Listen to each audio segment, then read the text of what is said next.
Hey, what's up? It's Deanna, and today I got the oldest teddy bear to join my collection. And so I always wanted an early teddy bear that was made from when teddy bears were first popular. And I'm so pleased to have been able to add this one to my collection today. So he just arrived, and look how cool he is. Now, he's missing mohair, and he's a little worn from age, but he's cool nonetheless. So this bear was made probably about between 1915 and 1918, and he was the infancy of teddy bear making. And I'll explain a little bit to you about how the first teddy bear came about. So in about 1906, Teddy Roosevelt was the president of the United States of America, and he was in Mississippi, and he was on a hunting trip, and he was an avid large game hunter.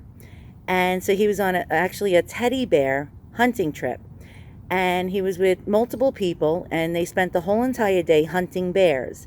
And for some reason, other people were able to capture some bears and shoot them, and for trophies. And Teddy Roosevelt was the only one that day that didn't come away with a bear.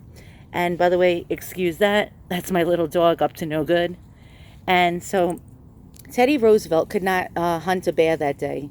Apparently, he was the loser of the group, and they felt sorry for him. So one of his cohorts actually found an emaciated cub, like a bear cub, a young bear actually, and they tied it up to a tree with a rope, and they said, "Go ahead and shoot that bear, Teddy." And he refused to, and word got out, and it went basically in all the newspapers. And at the time, they didn't have radio, so newspapers was our internet of today. And there goes Grover. Come on, Grover, why do you got to photobomb me? Hey, leave my teddy bear alone. And so this went national. It went actually all over the world about how Teddy saved the bear. So Teddy Roosevelt was like even more popular by that one action. And so what happened is that there was a cartoonist in one of the newspapers who actually drew like a caricature of Teddy Roosevelt and some cute little bear cub tied to a tree. And it said basically like Teddy refused to shoot the bear. And it went all over the place. And there was this small little candy store in Brooklyn, New York.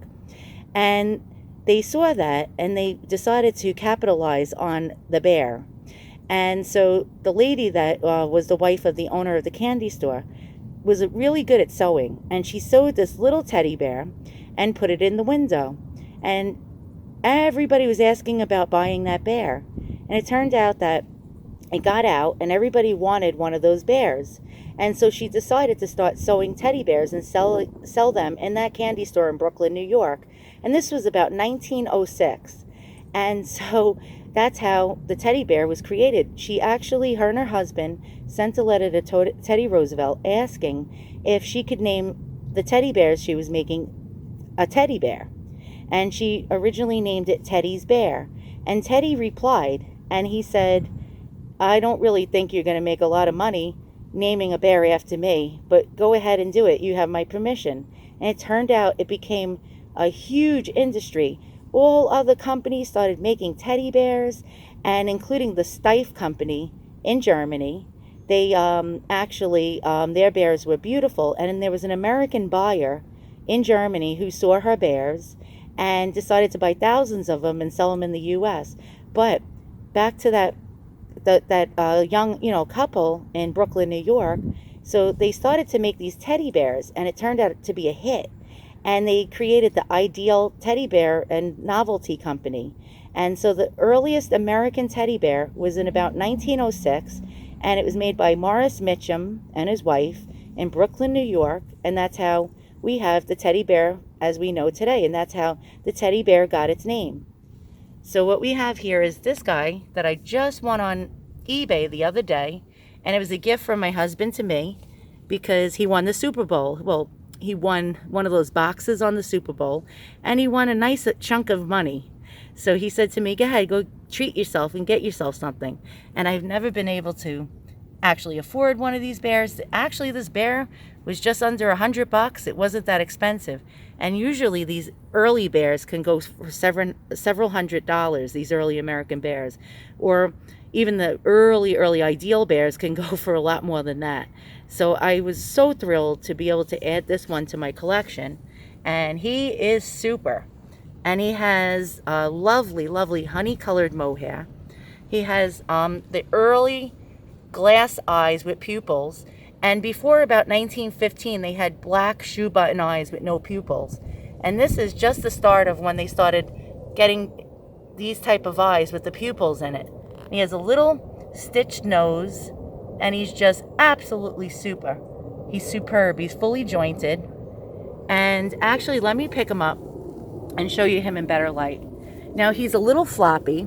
His straw stuffing, or Excelsia, which is some kind of like straw stuffing, has settled. So his head slouches a bit, as you can see here.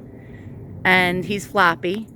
As you can see, his head is floppy. And again, it's because over the years, that straw-like substance that they stuff these bears with settle into the bear and actually crumble.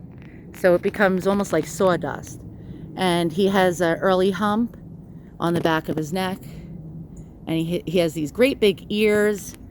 And he's almost got like a V-shaped head, as you can see. It comes to a point in the front. And he has like a little conical nose. And he has little claws on his paw pads.